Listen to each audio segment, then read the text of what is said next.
Mali softu kan bawo ani nyanguma anga fuli bawo bela jelen nya sila anga video kura kana ka anga bi video de jumenye o de ba soro machine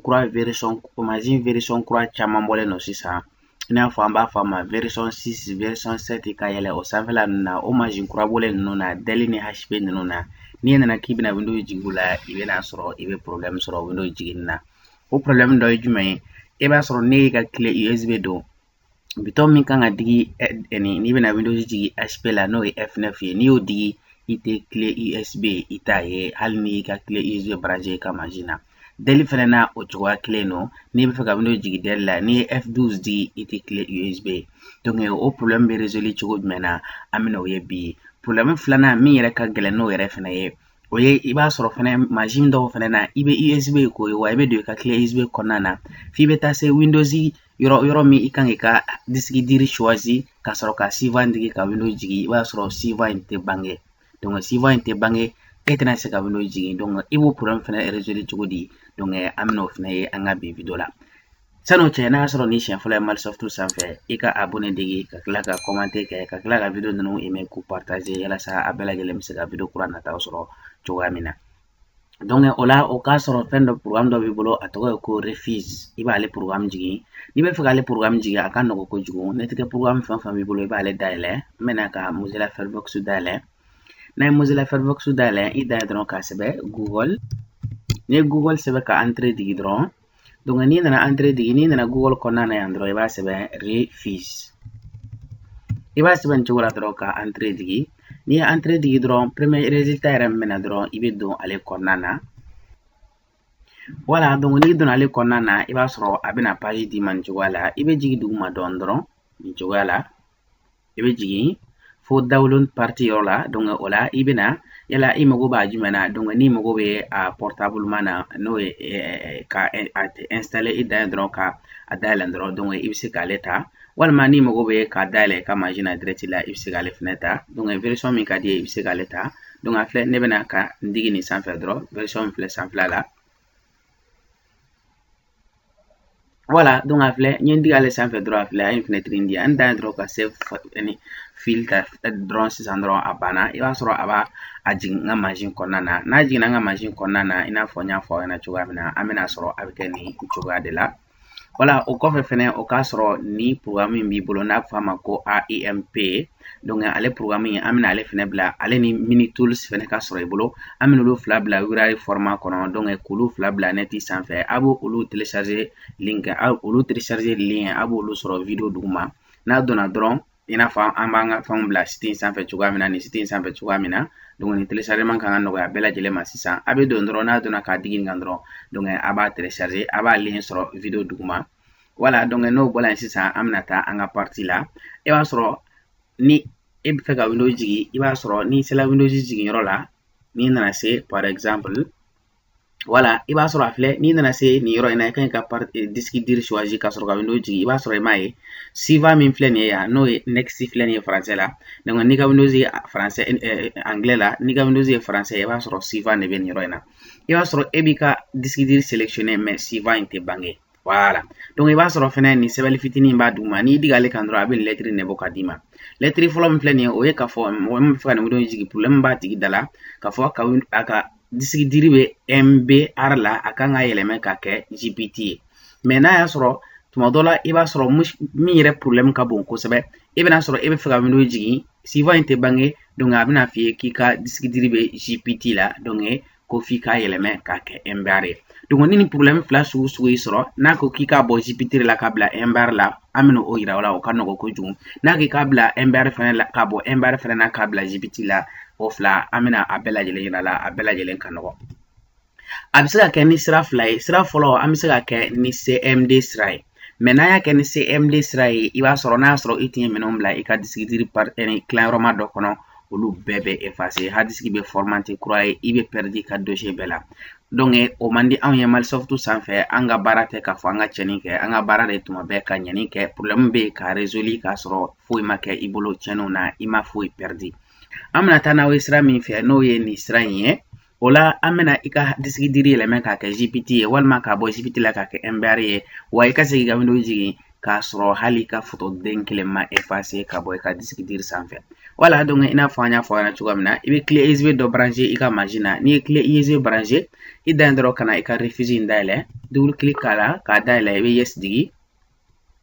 N'i y'a dayɛlɛ nin cogoya in na, donc i b'a jateminɛ i ka clé USB min brancher nin i bolo, yala ale nin ye, voilà, donc i bɛ sɔrɔ ka jigin ka na min, i bɛ na fɛnkɛ yɔrɔ la, ale disque dur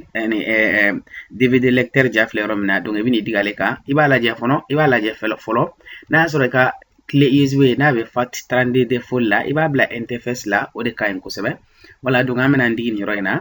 N'an digi ye donc i bɛ sɔrɔ k'i ka fɛnkɛ ɲini, a filɛ, an bɛ ka baara kɛ fɛn min na, an bɛ fɛ k'an ka programme min bila clé USB sanfɛ, donc i b'ale ɲini, n y'a bila desktop sanfɛ, a bɛ se ka kɛ i b'i ta bila i ka D kɔnɔ walima i ka E kɔnɔ. Voilà, donc ne nana bureau sanfɛ, donc ale le filɛ nin ye AIMPE, donc n bɛ n digi a sanfɛ dɔrɔn ka open digi, ni open digi dɔrɔn n bɛ sɔrɔ ka start digi, o kɔfɛ n bɛ sɔrɔ ka OK digi. Voilà, donc an bɛ nin kɔnɔ f'a ka ban baara la, ni maa min bɛ fɛ k'a dɔn refuse in yɛrɛ ye programme jumɛn ye a n'a explication bɛɛ lajɛlen ye, i bɛ segin ka taa an ka video ma, video min n'an y'ale bila Malisoft la, video premier yɛrɛ n'o ye k'a fɔ comment aggraver Windows sur clé USB. Donc n'i taara ale video la, a bɛ video bɛɛ lajɛlen duguma, n'i y'ale ye i b'a dɔn refuse in ni i ka baara banna i b'a dɔn cogoya jumɛn na, donc i b'olu bɛɛ lajɛlen y'ale la. Donc an bɛna video in jɔ, ni nin baara banna an bɛ segin ka na o ma ka video tɔ expliquer aw ka se k'a ye cogoya min na. Voilà, donc sisan a filɛ programme in a man girin yɛrɛ, a man girin kosɛbɛ yɛrɛ, donc a filɛ a baara banna, a bɛɛ lajɛlen tɛ tɛmɛ 2 minutes kan. Voilà, donc nin y'a bannen ni starting kɔni affiché la yan dɔrɔn o kɔrɔ ye k'i ka aggraver banna, walima n'a y'a sɔrɔ binkɛnɛ dɔw bɛ ka bɔ dugumana in na yan, n'ale banna fɛnɛ o kɔrɔ ye k'i ka baara banna. Donc i bɛ close digi, donc clé USB min i filɛ ka refuse in dayɛlɛ ka nin programme in bila clé USB in kɔnɔ n'o ye, o kɔfɛ i bɛ sɔrɔ ka nin dossier in ta, i bɛ nin dossier in copier ka na ale fɛnɛ bila i ka clé USB kɔnɔna na nin cogo la.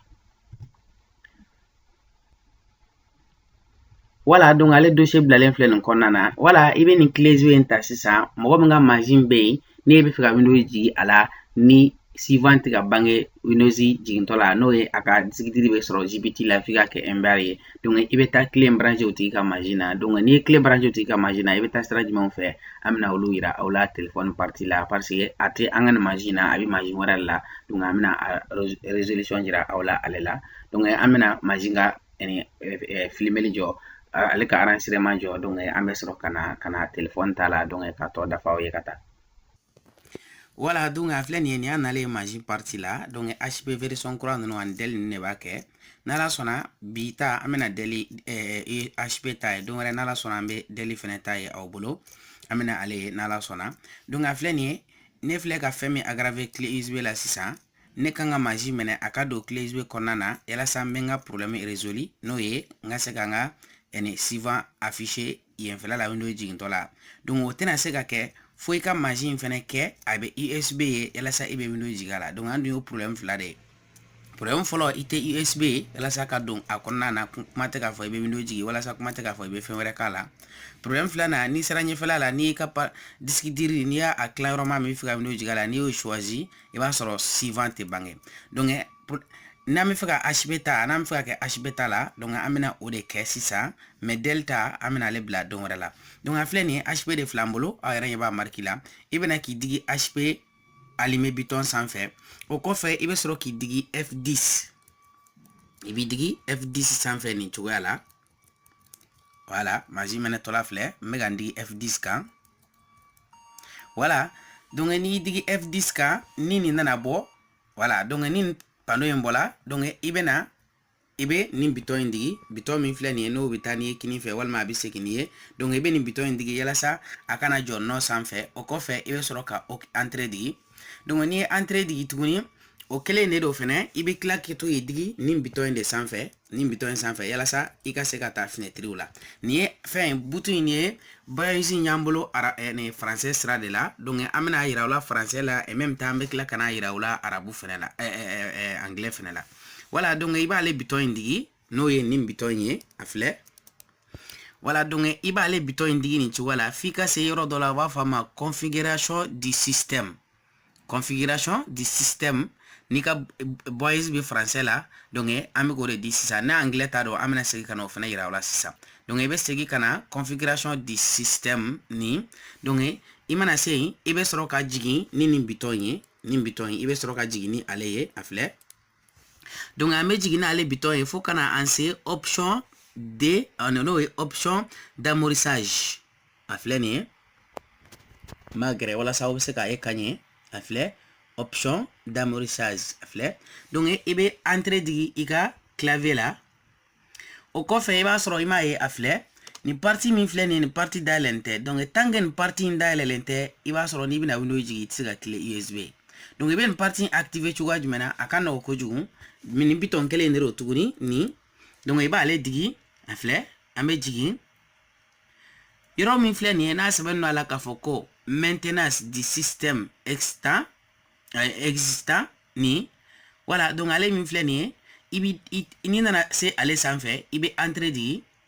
o kɔfɛ i b'a sɔrɔ ale filɛ a bɛ désactiver la donc i b'a sɔrɔ a bɛ désactiver ni activer a bange yɔrɔ in na donc i bɛ jigin n'i ka nin bitɔn ye donc activer la donc n'i jiginna i bɛ sɔrɔ ka entrée digi o kɔfɛ donc a bɛ nin fenêtre in d'i ma i bɛ nin bitɔn in digi yalasa i kana wuli la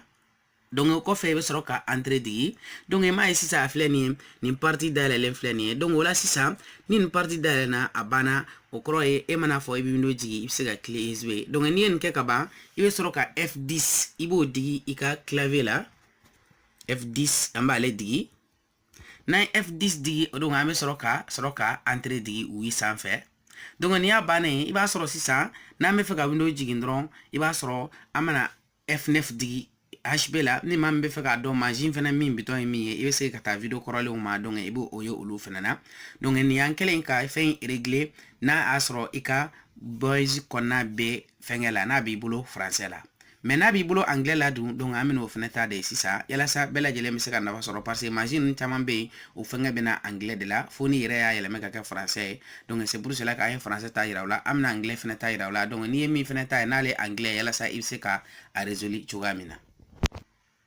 Voilà i b'a sɔrɔ n'i nana mansin min na n'a sɔrɔ ale ye anglais ye donc i b'a sɔrɔ a bɛ na nin cogoya la donc an ye bitɔn minnu yira a la n'o ye k'a fɔ nin bitɔn ye donc i b'ale digi f'i kana se yɔrɔ jumɛn na system configuration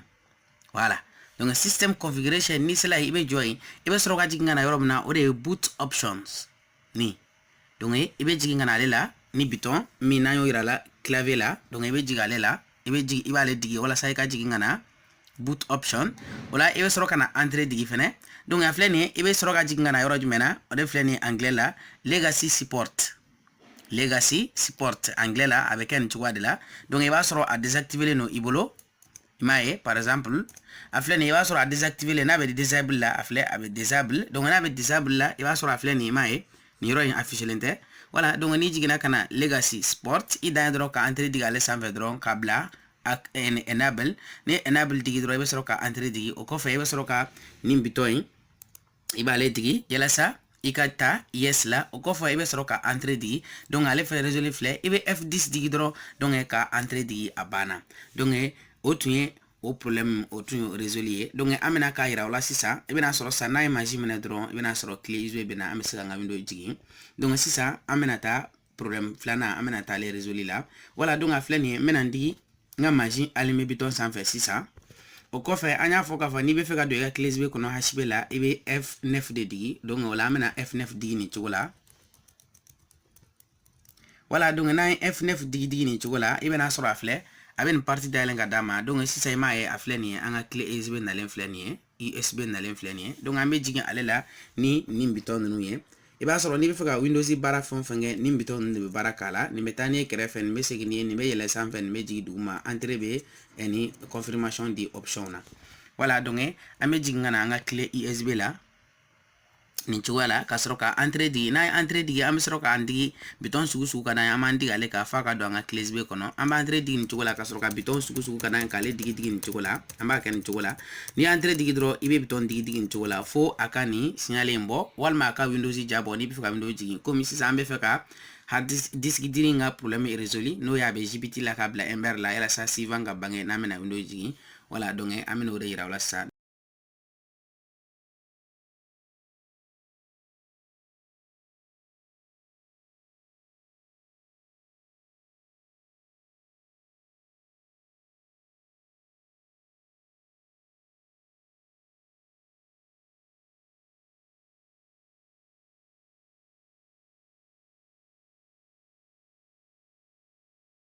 Voilà, donc ici ça fait ni machine un programme mi aggravé clé USB 126 ça donc on est dans l'inflé ni ambulo donc à la travers ça donc ami siganga abarake donc ala amena sisa kana computer daile ni chugala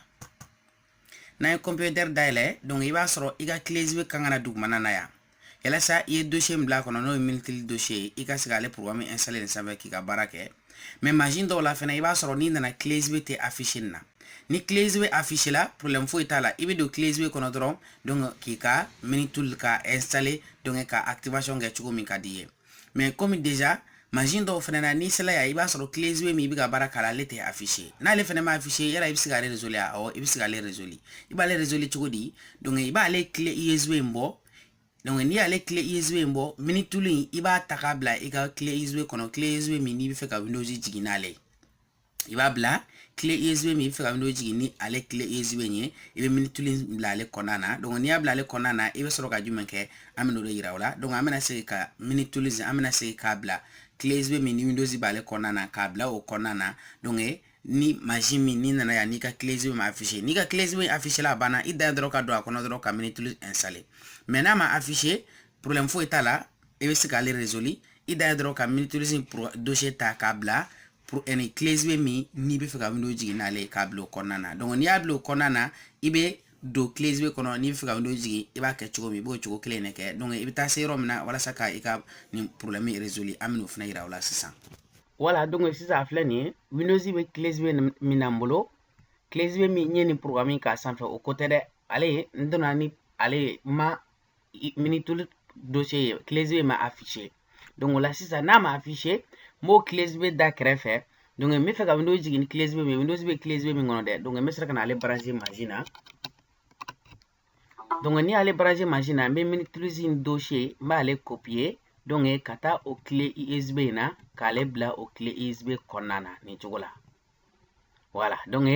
aller dossier na le flé clé USB mi ni Windows ba konana voilà donc amena machine a arrangement jotuguni ka segi kata téléphone tala ka to dafa aw se ka chugamina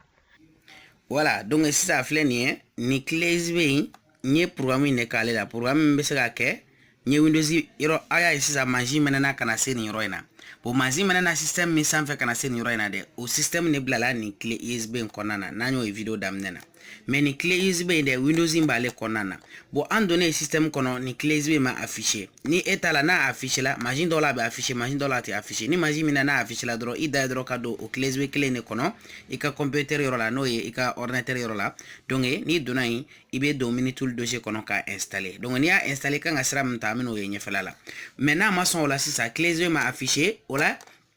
ibe ka Windows ke clé USB min kono ibe na mini tool dossier bla le konana donc ni mini tool dossier bla le konana donc si ça amena ibe machine faga si ça donc ko clé USB ko ale de brancher machine donc ibe soro ka sira munta amino ira wala si ça donc amena machine faga voilà donc anya machine faga donc déjà si ça machine perdre no clé USB abse ka clé USB parce que anyo problème anyo résolu au bana donc si ça flé amena machine allumer bouton da menedron donc HB ro ibe F9 digi delta amino ye video rana tawla yala sa video kana jenya ko jugu donc amandi allumer bouton sans fait donc kasro ka F9 kale digi digi ntula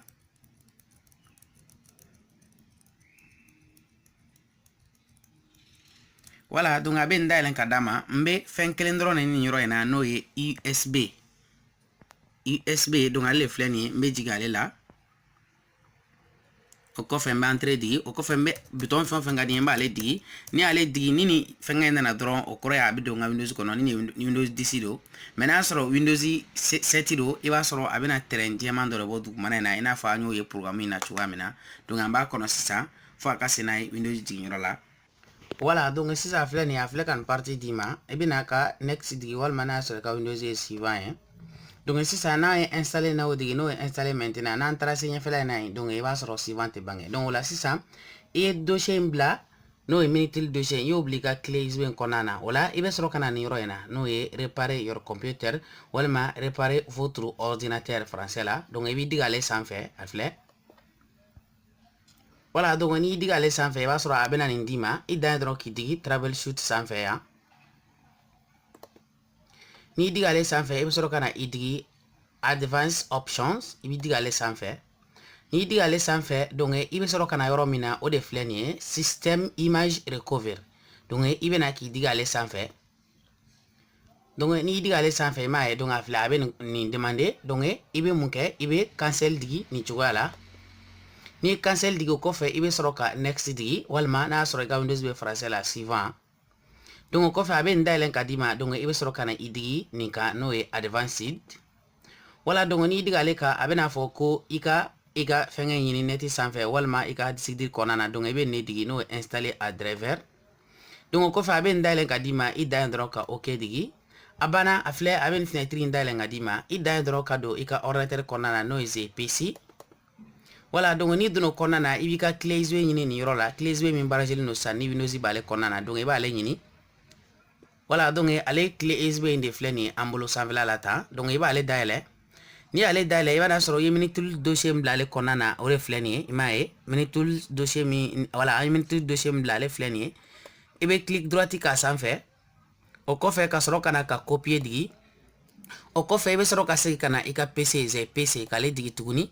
Donc o la sisan i bɛna a ɲini i ka disk dir jumɛn b'i ka machine kɔnɔ ni place ba b'a la a filɛ par exemple nin ye 838 GB ye donc i bɛna ale disk dir in dayɛlɛ.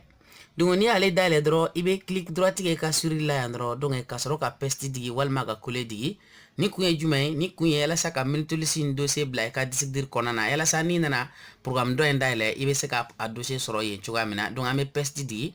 Donc a bɛ mouse a bɛ souris kɛ cogoya dɔ la i n'a fɔ n'a bɛ ka recharge kɛ i b'a tɔ n'o banna donc o kɔrɔ ye ko Minitool dossier nana sisan. N'i bɛ fɛ ka don a nana walima a ma na i bɛ segin PC la tuguni. Donc i bɛ sɔrɔ ka segin ka na don i ka dossier in kɔnɔna disk in kɔnɔna na tuguni. Donc i bɛna sɔrɔ i m'a ye a filɛ nin ye dossier dɔ filɛ nin ye an bolo Minitool dossier min y'a bila. Donc o la sisan i bɛ machine faga depuis yan problème foyi t'a la i bɛ digi machine allumé bouton sanfɛ fo k'a faga. Voilà donc sisan nin y'ale fagalen sisan an bɛ ka baara kɛ clé USB min na n'o ye Windows bɛ clé USB min na an y'ale bɔ sisan filɛ ale ka baara banna fɔlɔ donc an bɛna ale bila kɛrɛfɛ. Clé USB min n'an ye programme k'ale kɔnɔna na sisan walasa an bɛ se ka don Windows kɔnɔna na ka taa an ka baara kɛ donc an bɛna o de brancher sisan k'ale fɛnɛ ka taa se yɔrɔ min na an tun tanna yen ka sɔrɔ ka baara tɔ continuer ka taa. Voilà donc sisan filɛ nin ye an ye clé USB min n'an ye Windows k'ale la n'an ye dossier ta ka bila ale kɔnɔna na ka na ale dossier fɛnɛ ta ka bila machine kɔnɔna na n'o ye Minitool dossier in ye. Donc sisan an y'ale clé USB bɔ donc an tun ye IMP an ye IMP an y'ale kɛ nin clé USB min kɔnɔna na donc walasa an bɛ se ka se nin yɔrɔ in na donc an y'ale brancher machine na sisan k'a minɛ SP do ka F9 digi ka USB choisi donc ka entrée digi dɔrɔn ka bouton sauvegarder ka d'an ye k'ale digi dɔrɔn donc a bɛ don ka na se n'an ye nin yɔrɔ in na. Voilà donc première fois ni e donna ka na se nin yɔrɔ in na clé USB affiché la e bolo o kɔrɔ ye an ye baara caman min kɛ o te ma tuguni donc e da ye ka na i ka computer dayɛlɛ sisan donc a filɛ nin clé USB ma affiché donc an y'a ta ka bila nin disk in de kɔnɔna na n'o ye 833 gigabit ye. Voilà donc an bɛna double clic k'ale sanfɛ donc an b'ale dayɛlɛ an ye dossier min bila a kɔnɔ n'o ye Minitool an b'ale ɲini a dossier filɛ nin ye a ye donc an bɛ double clic k'a sanfɛ a dayɛlɛlen filɛ nin ye donc i b'a sɔrɔ n'i y'a dayɛlɛ i bɛ dossier fila de sɔrɔ a kɔnɔna na donc nin ye activer nin ye activation ye nin ye dossier programme yɛrɛ ye donc an bɛ double clic kɛ programme in kan k'a installer double clic o kɔfɛ an bɛ sɔrɔ ka na ka next digi ka vrai di nin ma ka next digi fo ka taa se installer ma donc an b'a to a ka installer ka ban. Voilà donc n'i y'a installer ka ban donc an bɛ sɔrɔ ka finish digi an b'a kɔnɔ dɔɔni donc a bɛ nin dayɛlɛ ka d'a ma k'an ka mot de passe activation don problème foyi t'a la dossier in kɔnɔna na dossier fila de don nin ye programme yɛrɛ ye donc activation bɛ nin k'a ye nin de kɔnɔna na papier nin kɔnɔna na donc i dan ye k'ale dayɛlɛ donc a filɛ nin ye activation caman de filɛ nin ye kelen sugu ka di ye i b'ale choisi par exemple a filɛ ne bɛna premier dɔrɔn sélectionner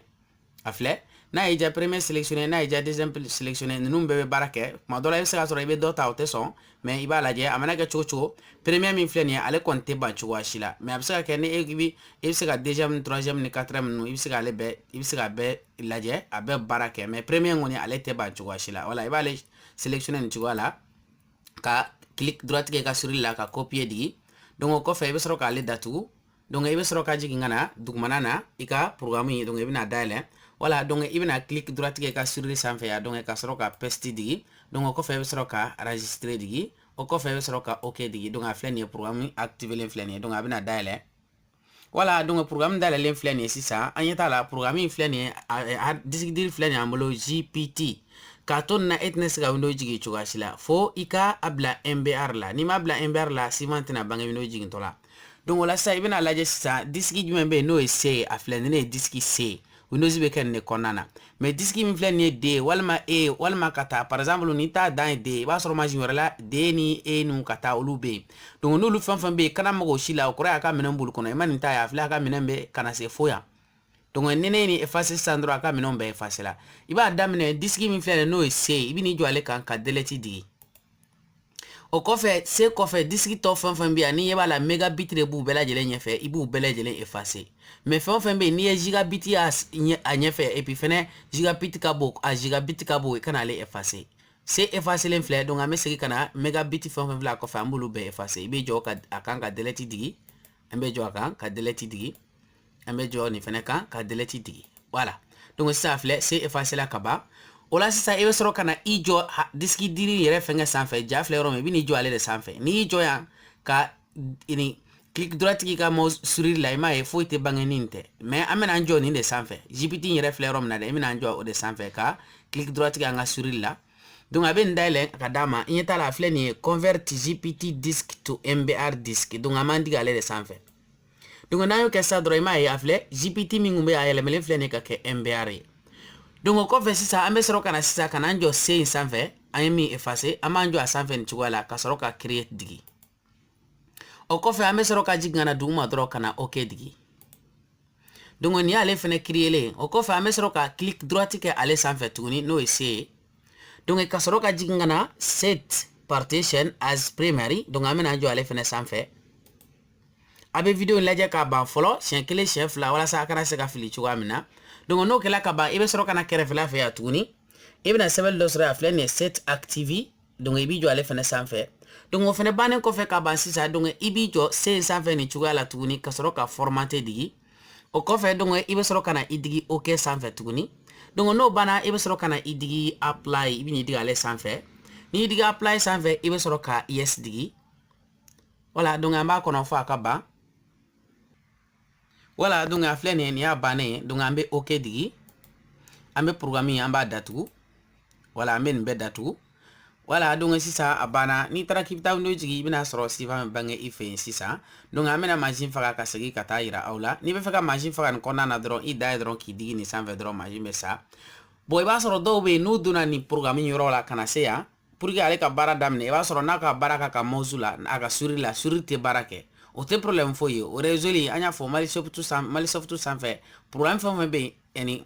problème fo be abise ga résoli solution bala donc no fene kala par exemple e dona kana seya ika mo suriti barala ibe suri do nyini fili juruma suri fili juruma ndo donc iba le do nyini ndron ka brancher ka machine ka baraka ni ale ni machine rata ma baraka problème fo etala ibe suri filman do nyini ndron kana do ika machine dron ki ka baraka no ni kala dron ni ika ni bola yan ka ba ika ni faga dron ka ta ika vino jigin damne dron iba soro machine reste le baraka problème fo etala OK voilà donc amena ka double click en sans faire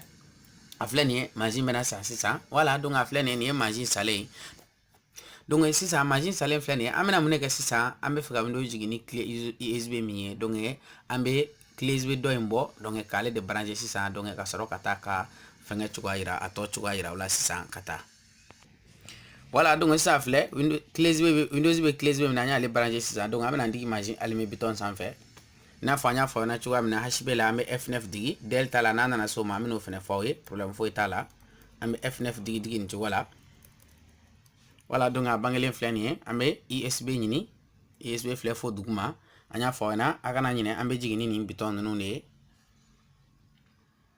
voilà ambe soro ka entrer digi ka ay bouton sugu ka dan ka le digi voilà donc ça fle Windows fenga dama donc amba toy no Windows logo donc amba toy fo akase anga langi choisir on kase ulla donc am soro kana yira la ato yira wala kata voilà donc ni ngoni kanogo ni mambe feka Windows jing jogo don andel la ko video la ala mame donc ibi seka se kata la avle ambe ni asore ga Windows be français la e be suivant ta next place la anglais la, ok, ni Windows ma anglais la ne be next ta, mais n'a sɔrɔ ka Windows be français la e dan dɔrɔn ka suivant ne ta. Bon ni yɔrɔ explication ni mɔgɔ min se la ka taa video kɔrɔ la i b'olu lajɛ, mais sɔrɔ ka installer na ta. Voilà, donc a filɛ nin ne bɛ fɛ ka version min jigin n b'ale fɛnɛ choisi, ni maa min bɛ fɛ ka dɔn fɛnɛ ya i kan ka version jumɛn jigin i bɛ se ka segin an ka video kɔrɔ ma i b'olu bɛɛ lajɛlen explication sɔrɔ olu kɔnɔna na. N bɛ next digi ni français do suivant. Voilà, o kɔfɛ n bɛ sɔrɔ ka vrai di nin ma j'accepte. O kɔfɛ n bɛ sɔrɔ ka suivant digi next place la. Voilà, donc n bɛ ka next ta yɔrɔ yɔrɔ e bɛ suivant digi o yɔrɔ la. Donc yan n bɛ fɛ ka n tɛ fɛ ka n ka Windows mise à jour kɛ, n bɛ fɛ ka jigin min bɛ clé USB kɔnɔna na, donc n bɛ n digi nin kan. Donc o kɔfɛ i m'a ye a filɛ nin ye, a filɛ i m'a ye sisan n ka C filɛ nin ye, et même temps i m'a ye suivant filɛ nin ye a bangelen filɛ nin ye. Ne dan ye dɔrɔn sisan dɔrɔn ka n digi suivant sanfɛ dɔrɔn Windows bɛ jigin daminɛ a lajɛ. Déjà n bɛ next digi sisan dɔrɔn a banna. M'a ye voilà filɛ nin ye Windows bɛ jigin daminɛ ka taa ban. Donc ni ne tun y'an ka bi problème résolu ye, i b'a sɔrɔ machine kura bɔlen fɛn fɛn bɛ yen sisan, version kura bɔlen fɛn fɛn k'a daminɛ version 6 7 ka yɛlɛ ni problème bɛ mɔgɔ sɔrɔ, a bɛ se ka problème y'i sɔrɔ, a bɛ se ka min sɔrɔ, mais a bɛ se ka kɛ tant que i bɛ Windows jigin na a problème bɛna i sɔrɔ, wala n'a y'i sɔrɔ i b'a résolu nin cogoya la. Voilà, donc i m'a ye a filɛ nin ye a daminɛlen filɛ nin ye 1 na, donc D, donc a bɛna k'o cogo la ka Windows jigin fo ka taa ban. Voilà, donc nin y'an selen an ka video kuncɛyɔrɔ la. N'a y'a sɔrɔ video in n'a ye nafa ɲɛ ye i ka video in aimer ka tila ka video in partager i ni limanaw ni ɲɔgɔn cɛ, yalasa an bɛɛ lajɛlen bɛ se ka nafa sɔrɔ video kura nataw la cogoya min na.